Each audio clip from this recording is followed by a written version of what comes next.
വമിൻ ഹഖ്ഖിഹി, ഈ പെണ്ണിന്റെ ഭർത്താവിനോടുള്ള ബാധ്യതയിൽപ്പെട്ടതാണ് അല്ലാ തസൂമ തതവ്വുആ ഇല്ലാ ബിഇദ്നിഹി. ഭർത്താവ് നാട്ടിലുണ്ടെങ്കിൽ ഭർത്താവിന്റെ സമ്മതത്തോടുകൂടെ അല്ലാതെ സുന്നത്ത് നോമ്പ് അനുഷ്ഠിക്കാൻ പാടില്ല. നാട്ടിൽ ഭർത്താവുണ്ട്, അല്ലെ വീട്ടിലുണ്ട് ഭർത്താവ്, എന്നാൽ ഭർത്താവിന്റെ സമ്മതം കൂടാതെ തിങ്കളാഴ്ചയിലെ സുന്നത്ത് നോമ്പ്, വ്യാഴാഴ്ചയിലെ സുന്നത്ത് നോമ്പ്, പിന്നെ അയ്യാമുൽ ബീളിന്റെ 13, 14, 15 ദിവസം എല്ലാ മാസത്തിലും 13, 14, 15 ദിവസത്തിൽ നോമ്പ് നോൽക്കൽ സുന്നത്താണല്ലോ. ഈ സുന്നത്ത് നോമ്പ് നോൽക്കണമെങ്കിൽ ഭർത്താവിന്റെ സമ്മതം വേണം. അല്ലെങ്കിലോ ഭർത്താവിന്റെ അനുവാദമില്ലാതെയാണ് ഒരു പെണ്ണ് സുന്നത്ത് നോമ്പ് നോറ്റി വീട്ടിയതെങ്കിൽ ഹബീബായ നബി തങ്ങൾ പറയുന്നുണ്ട്, ഫഇൻ ഫഅലത് ജാഅത് വഅതിശത് വലം യതഖബ്ബൽ മിൻഹാ. ഒരു പെണ്ണൊരു തിങ്കളാഴ്ചയിലെ സുന്നത്ത് നോമ്പ് നോറ്റു, ആ പെണ്ണിന്റെ ഭർത്താവ് നാട്ടിലുണ്ട്, ഭർത്താവിനോട് അവൾ സമ്മതം ചോദിച്ചില്ല, ഭർത്താവിന്റെ സമ്മതമില്ലാതെയാണ് ആ സുന്നത്ത് നോമ്പ് നോറ്റ് വീട്ടിയതെങ്കിൽ അവൾ വെറുതെ വിശപ്പ് സഹിച്ചു, ദാഹം സഹിച്ചു, ഇലാഹായ റബ്ബവളിൽ നിന്ന് സ്വീകരിക്കില്ല. ഖാല റസൂലുള്ളാഹി സ്വല്ലല്ലാഹു അലൈഹി വസല്ലം. ശ്രദ്ധിക്കണം, നോമ്പല്ലേ, കൂലി കിട്ടുന്ന കാര്യല്ലേ, നിനക്കാ കൂലി കിട്ടുന്ന കാര്യത്തിന് അള്ളാഹു കൂലി തരണമെങ്കിൽ ഭർത്താവിന്റെ സമ്മതം, അനുവാദം വേണമെന്നാണ് ശർഇന്റെ നിയമം. അത് റമളാൻ മാസത്തിലെ നോമ്പിനല്ല. അല്ലെങ്കിൽ റമളാനിൽ ഖളാ ആയി നിർബന്ധമായും വീട്ടേണ്ട ഫർള് നോമ്പുണ്ട്, അത് വീട്ടുന്നതിനെ കുറിച്ചല്ല ഈ പറഞ്ഞത്. സുന്നത്ത് നോമ്പ് നോൽക്കണമെങ്കിൽ ഭർത്താവിനോട് ഒന്നിരിക്കെ ഇൻഷാ അല്ലാഹ് ഞാൻ എല്ലാ തിങ്കളാഴ്ച സുന്നത്ത് നോമ്പ് നോൽക്കുട്ടോ എന്ന് പറഞ്ഞു. ആയിക്കോട്ടെ, എനിക്ക് കഴിയെങ്കിൽ നീ നോറ്റോ. ഒറ്റ വാക്ക് പൊതുവെ സമ്മതം തന്നു. തിങ്കളാഴ്ച വ്യാഴാഴ്ച സുന്നത്ത് നോമ്പ് എത്രയെന്ന് വെച്ചാൽ എന്നെ കൊണ്ട് കഴിയെങ്കിൽ നീ നോറ്റോ, എനിക്ക് പരാതിയൊന്നുമില്ല, കുഴപ്പമൊന്നുമില്ല. അങ്ങനെ ഒരു വാക്ക് പറഞ്ഞു കിട്ടിയാൽ പിന്നെ ഓരോന്നിനും സമ്മതം വാങ്ങേണ്ട ആവശ്യമില്ല. അല്ലെങ്കിൽ ഭർത്താവിന്റെ സമ്മതം വാങ്ങണം. അല്ലെങ്കിലുള്ള കുഴപ്പം എന്താന്ന് വെച്ചാൽ വെറുതെ പട്ടിണി കിടന്നു എന്നല്ലാതെ, ദാഹം സഹിച്ചു എന്നല്ലാതെ അള്ളാഹുവിന്റെ അടുക്കൽ നിന്ന് കൂലി കിട്ടില്ല. ഇതൊക്കെയാണ് ശർഇന്റെ നിയമം, നമ്മൾ ശ്രദ്ധിക്കണം. മഹാന്മാരായ ഉലമാക്കൾ വിശദീകരിക്കുന്നുണ്ട്, ഭാര്യ എന്ന നിലയിൽ പെണ്ണിന് നിർബന്ധമാണ് അല്ലാ തഫ്രിത ഫീ മാലിഹി, ഭർത്താവിന്റെ സ്വത്തിന്റെ കാര്യത്തിൽ അവൾ വീഴ്ച വരുത്താതിരിക്കണം. ബൽ തഹ്ഫിളുഹു അലൈഹി, പരമാവധി അത് സംരക്ഷിക്കണം.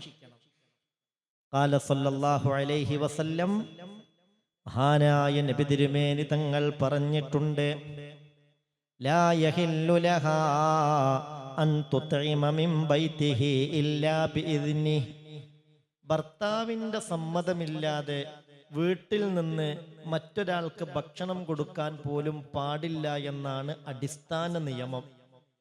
പക്ഷെ ഭർത്താവ് പറഞ്ഞിട്ടുണ്ട്, ആരെങ്കിലുമൊക്കെ സാധുക്കൾ വന്നാൽ അവർക്ക് ഭക്ഷണം കൊടുത്തോളൂ, അതിനൊന്നും കുഴപ്പമില്ല. വിശക്കുന്നവർ വന്നാൽ, ആവശ്യക്കാർ വന്നാൽ അവർക്ക് ഭക്ഷണം കൊടുത്തോളൂ, അതിനൊന്നൊരു കുഴപ്പമില്ല. അങ്ങനെയൊക്കെ കൊടുക്കുകയാണ് ചെയ്യേണ്ടത് എന്ന് ഭർത്താവ് പറഞ്ഞിട്ടുണ്ടെങ്കിൽ അൽഹംദുലില്ലാ, ഖൈറ്, ഒരു കുഴപ്പമില്ല. അല്ല, ഇങ്ങോട്ട് വരുന്ന ആർക്കും ഒന്നും കൊടുക്കണ്ട, അങ്ങനെ ഒരു നിലപാട് സ്വീകരിച്ച ഭർത്താവാണെന്ന് വിചാരിക്കുക.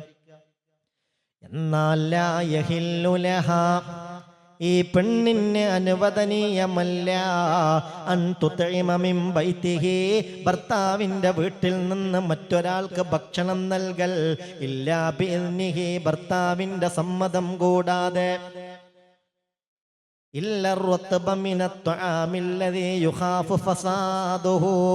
എന്നാൽ സമ്മതമില്ലെങ്കിലും കൊടുക്കാം.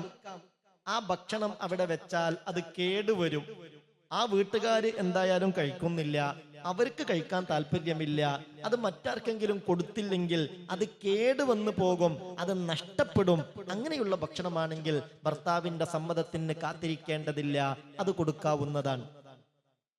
ഇനിയല്ല, ഹബീബായ നബി തങ്ങൾ പറഞ്ഞിട്ടുണ്ട്, വഇന്ന തഅമത അൻറിലാഹു കാന ലഹാ മിസ്ല അജ്രിഹി, ഭർത്താവിന് വീട്ടിലേക്ക് വരുന്നവർക്ക് ഭക്ഷണം കൊടുക്കുന്ന കാര്യത്തിൽ സന്തോഷമേ ഉള്ളൂ, സംതൃപ്തിയേ ഉള്ളൂ.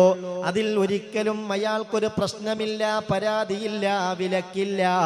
എന്നാൽ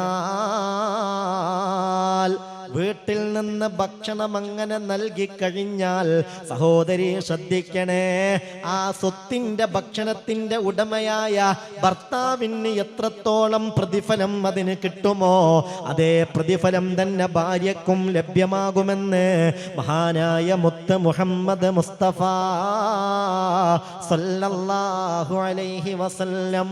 ശ്രദ്ധിക്കണം, നമ്മുടെ വീട്ടിൽ ഭർത്താവ് ക്യാഷ് കൊടുത്ത് വാങ്ങിക്കൊണ്ടുവന്ന് വെച്ച ഒരു ഭക്ഷണം, ഒരു വസ്തു, അത് ആർക്ക് കൊടുക്കുന്നതിനും ഭർത്താവിന് വിരോധമൊന്നുമില്ല, തെറ്റൊന്നുമില്ല, അദ്ദേഹത്തിന് പരാതിയില്ല, ഇഷ്ടേ ഉള്ളൂ. എന്നാൽ ഭാര്യ അത് മറ്റാർക്കെങ്കിലും സ്വതക്ക നൽകിയാൽ, ആർക്കെങ്കിലും ഭക്ഷിപ്പിച്ചാൽ ഈ ഭർത്താവിന് അതിന് ലഭിക്കുന്ന അതേ കൂലി ഈ ഭാര്യക്കും ലഭ്യമാകുമെന്ന് മുഹമ്മദ് മുസ്തഫ സല്ലല്ലാഹു അലൈഹി വസല്ലം. അതുപോലെ പെണ്ണിന്റെ പ്രധാനപ്പെട്ട ബാധ്യതയിൽപ്പെട്ടതാണ് ഭർത്താവിന്റെ സമ്മതമില്ലാതെ വീട്ടിൽ നിന്ന് പുറത്തു പോകാൻ പാടില്ല. ഹബീബായ നബി തങ്ങൾ പറഞ്ഞു, അഥവാ ഒരു പെണ്ണ് തന്റെ ഭർത്താവിന്റെ അനുവാദമില്ലാതെയാണ് വീട്ടിൽ നിന്ന് പുറത്തു പോകുന്നതെങ്കിൽ, വഇൻ ഖറജത് മിൻ ബൈതിഹാ ബിഗൈരി ഇദ്നിഹി, ഒരു പെണ്ണ് തന്റെ ഭർത്താവിന്റെ സമ്മതമില്ലാതെയാണ് പുറത്തു പോകുന്നതെങ്കിൽ, ലഅനത്ഹൽ മലായിക, എല്ലാ മാലാകമാരും അവളെ ശപിച്ചുകൊണ്ടിരിക്കുന്നതാണ്.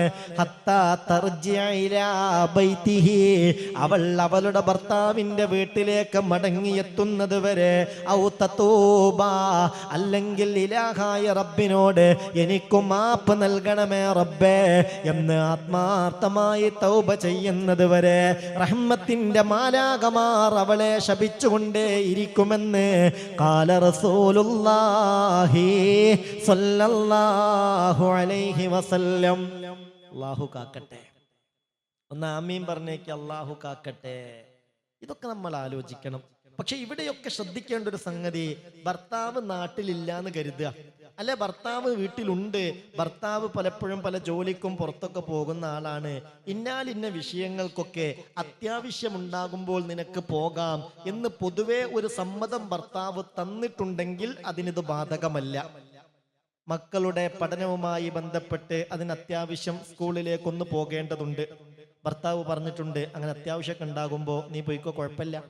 അനിവാര്യ ഘട്ടത്തിൽ പെട്ടെന്നൊരു ഹോസ്പിറ്റൽ കേസ് ഉണ്ടായി, ഭർത്താവിനോട് ചോദിക്കാൻ പറ്റിയ ഒരു സാഹചര്യമല്ല, അല്ലെങ്കിൽ വിളിച്ചു നോക്കി കിട്ടുന്നില്ല, അപ്പോൾ പിന്നെ ഹോസ്പിറ്റൽ കേസ്, കുട്ടി വീണു, അസുഖം പറ്റി, പരിക്ക് പറ്റി, ഹോസ്പിറ്റലിലേക്ക് കൊണ്ടുപോവുകയല്ലാതെ നിർവാഹമല്ല.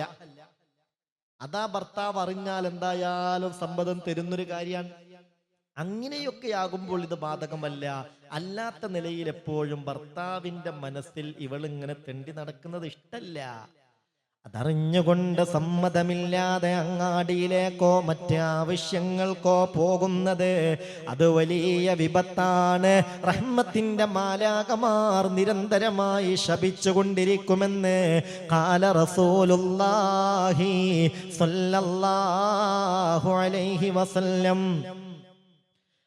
മലക്കുകൾ മാത്രമല്ല സഹോദരി, ശ്രദ്ധിക്കണം, ഹബീബായ നബി തങ്ങൾ പറഞ്ഞതിങ്ങനെയാണ്, അയ്യുമംറഅത്തിൻ ഖറജത് മിൻ ബൈതി സൗജിഹാ ബിഗൈരി ഇദ്നി, ഏതെങ്കിലും ഒരു ഭാര്യ ഭർത്താവിന്റെ സമ്മതമില്ലാതെ അനുവാദമില്ലാതെ വീട്ടിൽ നിന്ന് പുറത്തു പോയാൽ, ലഅനഹാ